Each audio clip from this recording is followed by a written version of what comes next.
Assalamualaikum warahmatullahi wabarakatuh. Saya Fajar Yais Pinuji, NPM 191FE03096. Saya dari S12 FA2, di mana saya di sini akan menjelaskan sedikit tentang mikrobiologi dan juga metode identifikasi bakteri. Di mana untuk mikrobiologi itulah ilmu yang mempelajari tentang makhluk hidup yang kecil atau mikro yang dapat dilihat atau diamati oleh mikroskopis seperti bakteri, virus, dan juga jamur. Dan untuk mikrobiologi itu sendiri memiliki sejarah di mana dimulai pada abad 17 di mana ditemukannya mikroskopi sederhana pada tahun 1665 oleh Robert Hooke. Dia menyatakan bahwa mikroskopi itu memiliki satu lensa dan 30 kali pembesaran dan juga disantumkannya bahwa mikroskopis ini memiliki lubang kecil yang disebut dengan sela, di mana sela ini diambil dari bahasa Latin yang berarti lubang. Dan untuk tahun 1632 sampai 1733 itu di Jerman, Anthony van Leeuwenhoek itu dinobatkan sebagai bapak mikrobiologi dan juga antropologi, di mana antropologi ini yang mempelajari ilmu tentang kesuburan pria.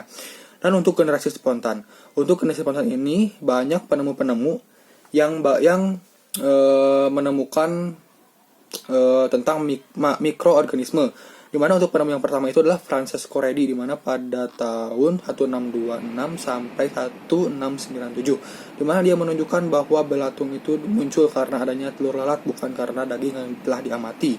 Terus ada John Needham, di mana pada tahun 1713 sampai 1781. Jadi dia mencoba daging yang telah dipanaskan kemudian didinginkan, bahwa mikroorganisme itu muncul setelah itu.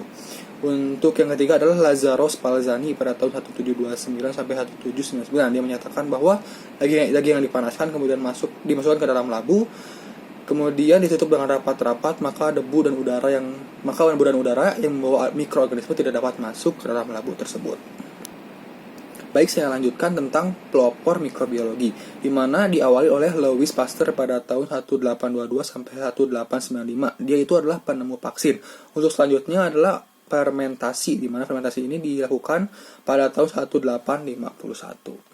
Untuk selanjutnya ada Tyndall, di mana dia mulai pada tahun 1820 sampai 1823. Dia menyatakan bahwa debu itu yang menyebabkan makanan menjadi rusak atau terpapar dengan mikroorganisme. Untuk selanjutnya ada Joseph Lister pada tahun 1867. Dia mengungkapkan bahwa penggunaan fenol sebagai desinfektan untuk penyembuhan luka.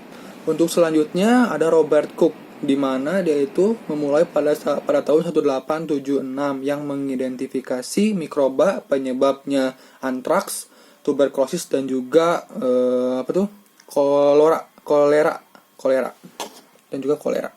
Untuk peran mikroba itu sendiri adalah sebagai penjaga atau menjaganya keseimbangan lingkungan, terus sebagai dasar rantai makanan.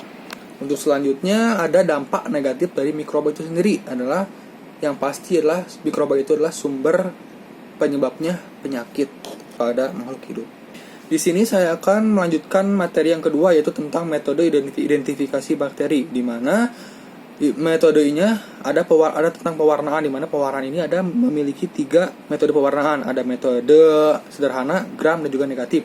Untuk pewarnaan sederhana memiliki 1 warna, untuk pewarnaan gram memiliki beberapa warna, dan untuk pewarnaan negatif itu memiliki warna hitam dan juga putih.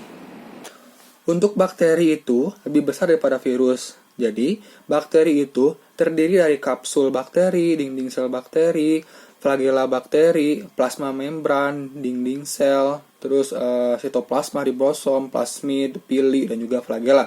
Dimana flagella ini adalah tempat atau organnya dari bakteri untuk menggerakkan si tubuhnya gitu. Untuk flagella itu sendiri memiliki macam-macam atau bentuknya. Untuk itu ada 4 macam-macam flagella. Ada monotrik, lovitrik, amifitrik, dan juga pentricus dan juga peritricus. Untuk Untuk tes biokimia eksoenzim itu dapat dilakukan dengan hidrolisis pati, hidrolisis lemak, hidrolisis protein, dan juga hidrolisis DNA. Mungkin sekian untuk penjelasan dari kedua metode tersebut. Mohon maaf apabila masih banyak kekurangan. Assalamualaikum warahmatullahi wabarakatuh.